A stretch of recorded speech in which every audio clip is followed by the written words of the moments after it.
24 अप्रैल 2012 को इंद्राणी अपनी बेटी शीना को डिनर पर इनवाइट करती है ताकि उसे एक गिफ्ट दे सके, क्योंकि उसकी एंगेजमेंट अभी हाल ही में हुई थी।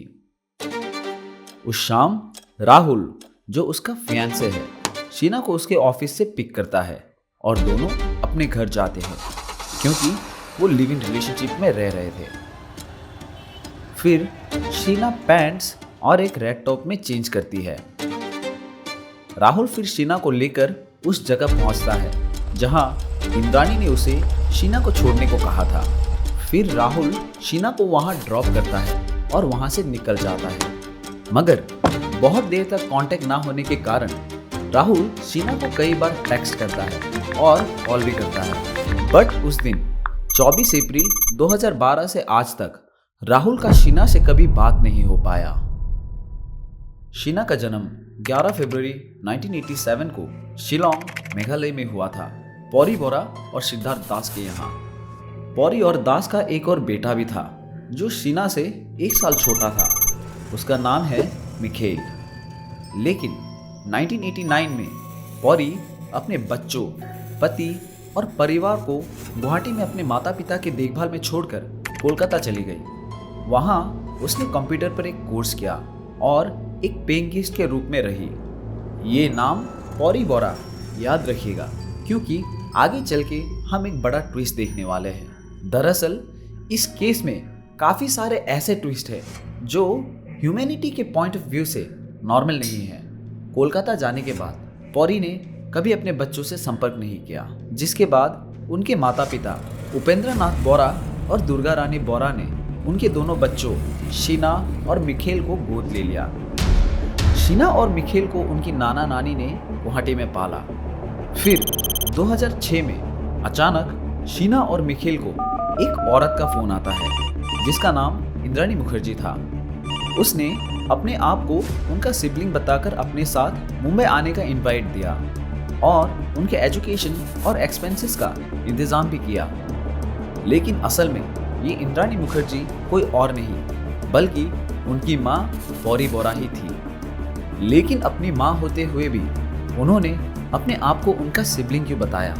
और 24 अप्रैल 2012 को ऐसा क्या हुआ कि शीना आज तक लापता है? जैसे जैसे हम इस केस के गहराई में गए, हमें पता चला कि शीना इंद्राणी और सिद्धार्थ की बेटी थी ही नहीं। जो कुछ मैंने अब तक आपको बताया वो कुछ कैरेक्टर्स का बेसिक डिस्क्रिप्शन और एक वेरी बेसिक स्टोरी लाइन है, क्योंकि जैसे कि मैंने आपसे कहा, ये केस बहुत सारे ट्विस्ट से भरा हुआ है जो अब हम आगे जानने वाले हैं। तो चलिए इस केस को शुरू करते हैं और देखते हैं कि कैसे हालत लोगों को ऐसे कदम उठाने पर मजबूर कर देते हैं जो इंसानियत के बिल्कुल खिलाफ होते हैं। नमस्ते guys, welcome to case talks. I am Akash and you are watching Sheena Bora murder case. ये केस चाहे शीना बोरा का हो, मगर इस केस का ज्यादातर हिस्सा इंद्राणी मुखर्जी के आसपास घूमता है। तो चलिए जानते हैं कौन है ये इंद्राणी मुखर्जी और क्यों ये केस उसके चारों ओर घूमता है। इंद्राणी मुखर्जी का जन्म गुवाहाटी, आसाम में उपेंद्र कुमार बोरा और दुर्गा रानी बोरा के घर 1972 में हुआ था। उसने अपना बचपन गुवाहाटी में बिताया और फिर आगे की पढ़ाई करने के लिए शिलोंग चली गई। 1986 में उसकी मुलाकात सिद्धार्थ दास से हुई, जिसके साथ उसकी एक बेटी हुई जो 1987 में पैदा हुई। उस लड़की का नाम शीना बोरा दिया जाता है। लेकिन ध्यान रहे, दोनों की शादी कभी हुई नहीं थी, इसीलिए शीना अपने पिताजी के जगह अपने माँ की टाइटल लेती है, जो कि है बोरा। 1988 में उनका एक बेटा भी पैदा हुआ जिसका नाम मिखेल है। उसके बाद जैसा कि मैंने कहा, इंद्राणी 1989 में कोलकाता शिफ्ट हो जाती है। यहीं से इस घिनौनी कहानी की शुरुआत होती है। कोलकाता शिफ्ट होने के कुछ महीने बाद 1990 में उसकी मुलाकात एक लड़के से होती है जिसका नाम संजीव खन्ना था। क्योंकि इंद्राणी का जन्म 1972 में हुआ था, उस वक्त वो सिर्फ 18 साल की थी। इंद्राणी और खन्ना की शादी 1993 में हुई। तब तक इंद्राणी 21 साल की हो चुकी थी। अगर आप अब तक की सारे घटनाक्रम पर गौर करें तो आप पाएंगे कि इंद्राणी ने शीना को सिर्फ 14 साल की उम्र में जन्म दिया था। ये कहानी में कई सारे ऐसे सच है जो समझना मुश्किल है और कुछ ऐसे लोगों का इन्वॉल्वमेंट जो इस केस को हाई प्रोफाइल और सरप्राइजेस से भरा बनाते हैं। सिद्धार्थ दास जो उसके एक्स बॉयफ्रेंड है, वो ये कहते हैं कि उसकी असली उम्र रिकॉर्ड में लिखी उम्र से 7 साल ज़्यादा होनी चाहिए। इसका मतलब इंद्राणी 1965 में पैदा हुई थी। अब वापस आते हैं इंद्राणी और खन्ना पर। उनका पहला बच्चा 1997 में हुआ जो एक लड़की थी जिसका नाम विधि खन्ना रखा गया। ये उनकी शादी के सिर्फ 4 साल बाद था। 2001 में इंद्राणी के कहने पर तीनों मुंबई शिफ्ट हो गए। मुंबई आने के बाद 2002 के शुरुआती महीनों में इंद्राणी की मुलाकात पीटर मुखर्जी से होती है। खन्ना के साथ घर में टेंशन्स और मुखर्जी का साथ मिलने पर इंद्राणी खन्ना से दूर और मुखर्जी के पास आ जाती है। कुछ दिनों बाद घर पे ज़्यादा झगड़ा होने के कारण इंद्राणी खन्ना से डिवोर्स लेकर मुखर्जी के साथ शिफ्ट हो जाती है और फाइनली नवंबर 2002 में इंद्राणी पीटर मुखर्जी से शादी कर लेती है। दोनों के लिए ऑफिशियल तौर पर ये उनकी दूसरी शादी थी। शादी के बाद विधि खन्ना मुखर्जी के घर में रहना शुरू करती है और वो मुखर्जी सरनेम ले लेती है, जिससे वो विधि खन्ना से विधि मुखर्जी बन जाती है। सब कुछ ठीक चल रहा था। फिर 2006 में शीना और मिखेल जो गुवाहाटी में रह रहे थे, उनको उनकी माँ यानी इंद्राणी का फ़ोन आता है, जिसमें इंद्राणी ने अपने आप को उनकी बड़ी बहन के रूप में इंट्रोड्यूस करती है। लेकिन शीना और मिखेल को ऑलरेडी पता था कि इंद्राणी उनकी बहन नहीं बल्कि उनकी माँ है। उस वक्त शीना और मिखेल की हालत फाइनेंशियली अच्छी नहीं थी। इंद्राणी उन्हें उनकी पढ़ाई और दूसरे खर्चों में मदद करने का वादा करती है और उन्हें मुंबई बुला लेती है। उनके पास और कोई ऑप्शन ना होने के कारण वो उस ऑफ़र को मान लेते हैं। इस तरह 2006 में शीना और मिखेल मुंबई आ गए। इंद्राणी ने पीटर को शीना और मिखेल से अपने छोटे भाई बहन कहकर मिलवाया और उन्हें मुखर्जी के घर में रख लिया। लेकिन पीटर से मिलवाने से पहले इंद्राणी उन्हें उनके मुंबई पहुंचते ही एक लग्जरियस होटल ले गई और वहां उन्हें ये समझाने की कोशिश की कि वो उनकी बड़ी बहन है। मिखेल का कहना है कि इंद्राणी ने 2006 में उसे ज़बरदस्ती एक मेंटल इंस्टीट्यूशन में भर्ती करवा दिया और उस पर 1 महीने तक अत्याचार किया ताकि वो उसके माँ होने की सच्चाई को छुपाए रख सके। फिर तीनों में एक समझौता हुआ जिसमें इंद्राणी ने उन दोनों की पूरी जिम्मेदारी लेने का वादा किया जब तक वो सेटल नहीं हो जाते और बदले में उनका रिश्ता छुपा रहेगा। शीना ने 2006 में ही सेंट जेवियर्स कॉलेज में एडमिशन लिया और 2009 तक अपना बैचलर ऑफ आर्ट्स डिग्री पूरी की। उसके बाद उसने 2009 में रिलायंस इंफ्रास्ट्रक्चर में मैनेजमेंट ट्रेनी के रूप में ज्वाइन किया। फिर जून 2011 में उसने मुंबई मेट्रो 1 में असिस्टेंट मैनेजर के रूप में काम शुरू किया। इस दौरान इंद्राणी और मुखर्जी भी अपने बिजनेस में तरक्की कर रहे थे। पीटर मुखर्जी ने 2007 में आईएनएक्स मीडिया ज्वाइन किया जो कि आईएनएक्स सर्विसेज का एक हिस्सा था और इसे इंद्राणी ने 1996 में शुरू किया था। 2009 में आईएनएक्स मीडिया ने देश भर में अपनी पहचान बनाई और उनका एक चैनल 9XM यूथ के बीच सबसे पॉपुलर चैनल बन गया। अब वो समय आता है जब आपको ये पता लगना चाहिए कि पीटर मुखर्जी की पहली शादी से एक बेटा हुआ था जिसका नाम राहुल मुखर्जी था।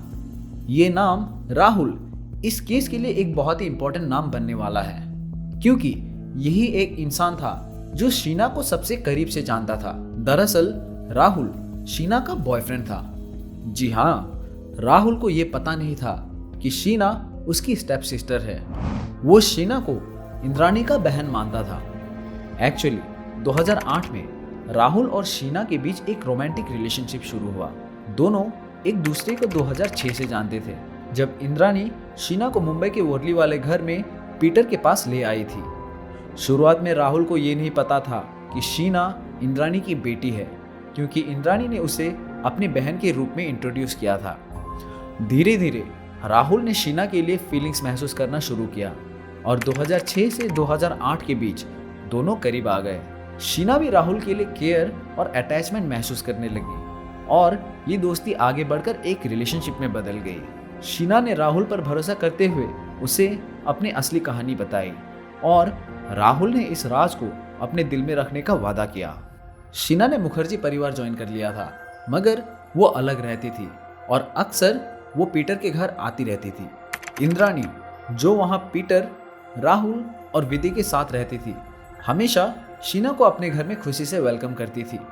लेकिन जब इंद्राणी को शीना और राहुल के बीच के रिश्ते के बारे में पता चला तो उसने इस रिश्ता को मना कर दिया और शीना से कहा कि वो इस रिश्ते को ख़त्म कर दे। जो इंद्राणी पहले शीना को अपने घर में स्वागत करती थी, अब वो शीना को अपने घर के बाउंड्री पर भी आने नहीं देती। इंद्राणी की ये हरकत शीना और राहुल को बेहद अजीब लगता है।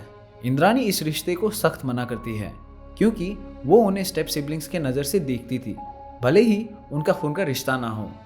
मगर एक स्ट्रॉन्ग रीज़न जिसकी वजह से इंद्राणी दोनों के खिलाफ थी, वो थी उसकी सोशल इमेज को प्रोटेक्ट करना।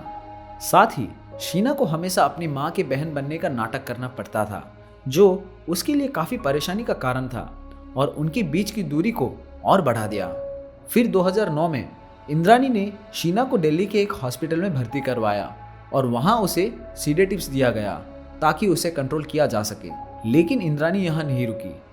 फिर इंद्राणी ने उसे अपने एक्स बॉयफ्रेंड के साथ बेंगलोर भेज दिया। जब राहुल शीना से मिलने गया तो उसने देखा कि शीना काफ़ी कमज़ोर हो गई थी। राहुल ने जाना कि जो दवाइयाँ उसे डॉक्टर ने दी थी वो एक्चुअल सीडेटिव्स थी जो मेंटल इलनेस के लिए होती है। राहुल फिर शीना को बेंगलोर से लेकर 2009 के सेकेंड हाफ में दोनों मुंबई वापस आ गए।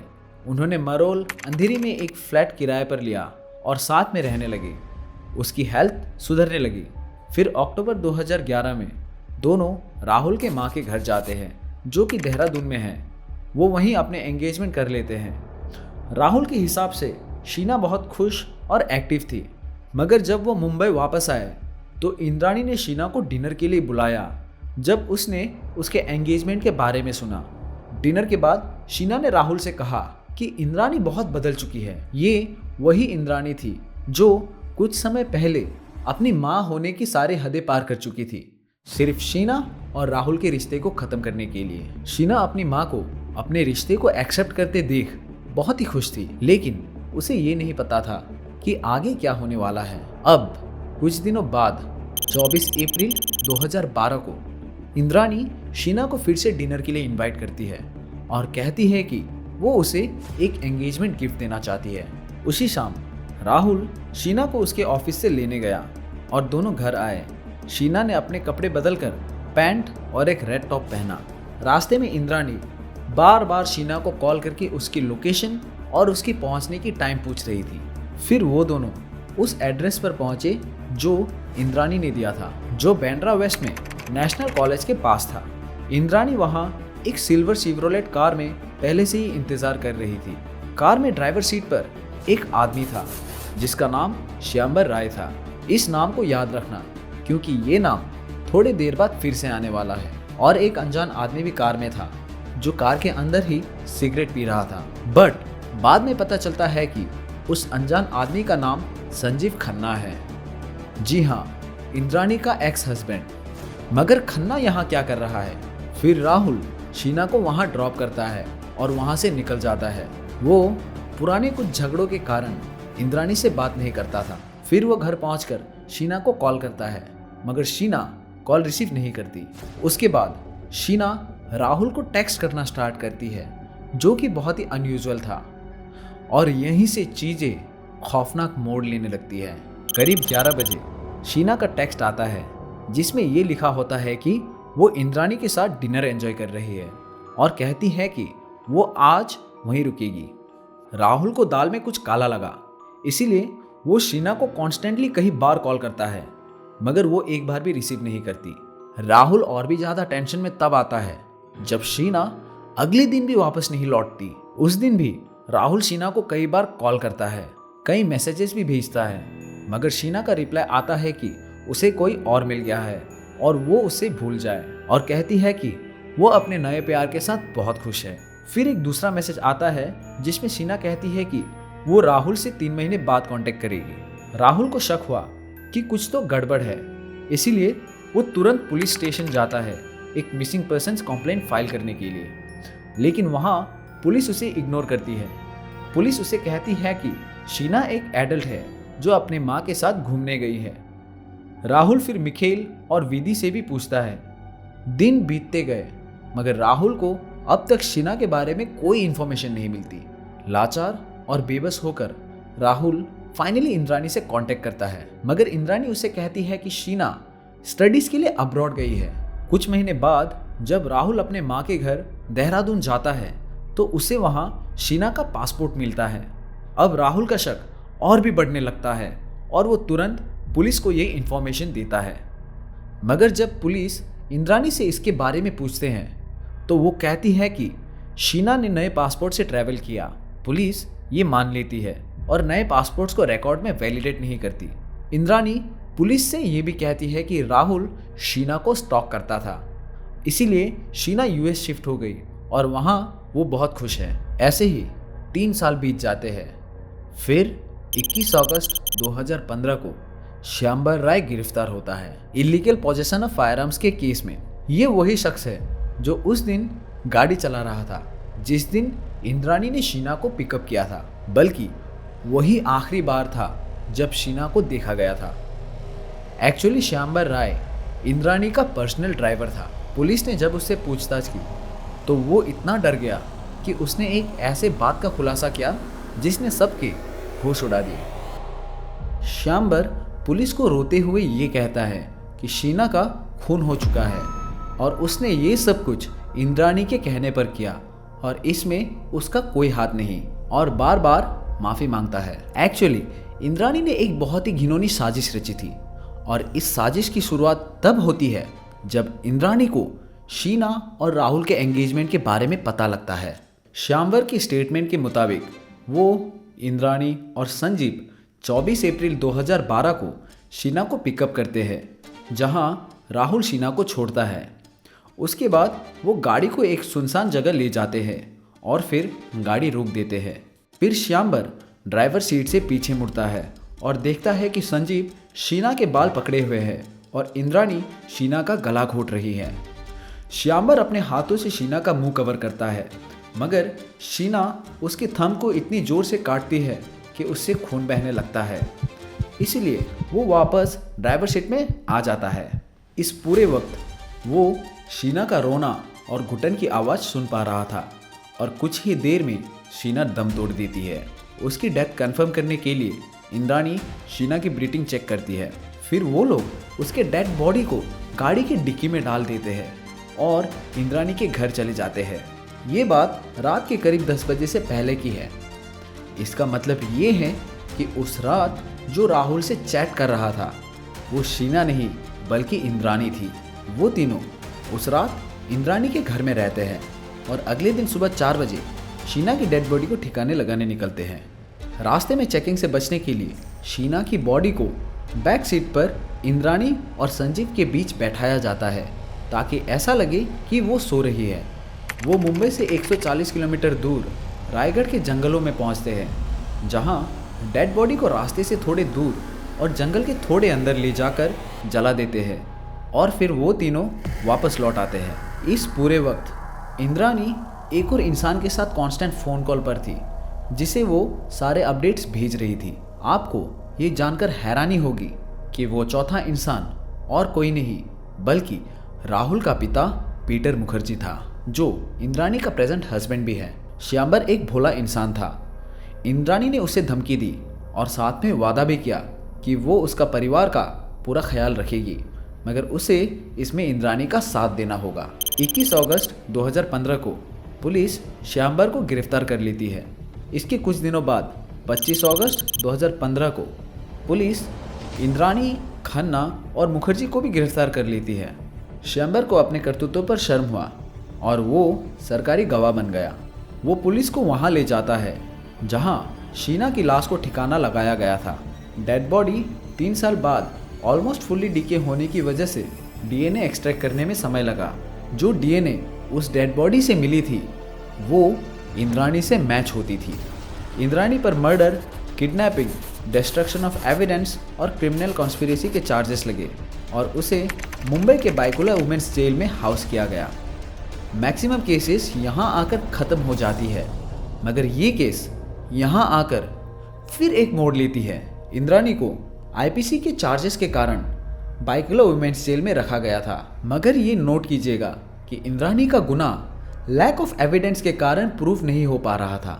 जेल के अंदर से इंद्राणी 6 से ज़्यादा बेल एप्लीकेशंस लिखती है, ये कहकर कि वो झूठी केस में अंदर है, मगर सीबीआई उसके हर एप्लीकेशंस को अपोज करती है विटनेस टेम्परिंग के डर से।